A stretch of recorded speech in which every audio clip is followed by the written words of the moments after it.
السلام البنات، نتمنى تكونوا بخير وبألف خير وبصحة جيدة. اليوم جيت ندير معكم العصير اللي مديرتش في تيك توك.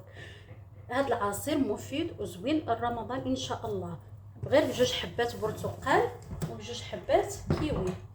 كنجيبوا واحد اللوحه ديالنا، كنشدو كنقشروا البرتقاله ديالنا على هذه الطريقه.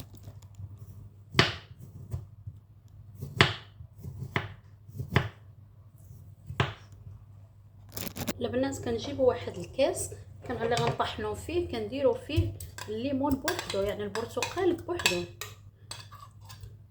كنحطوا فيه جوج كيسان سنيده. السكر حسب الرغبه، شنو نتوما تبغيو تحليو، انا ما نبغيش نحلي. كنديروا كاس ما طراب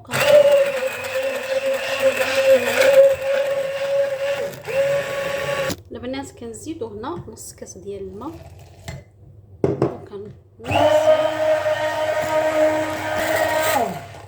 يولي بهذا القوام هذا. وهنا كنحطوا عليه جوج حبات ديال الكيوي، وكنعاودوا نميكسيو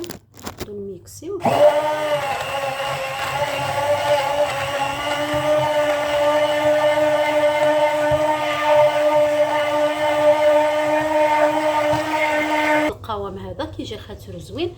دابا نحطوه في الثلاجه شويه يبرد ونرجع معكم. البنات دابا العصير ديالنا بعد ما برد طلعناه من الثلاجه. دابا جبنا طبق التقديم.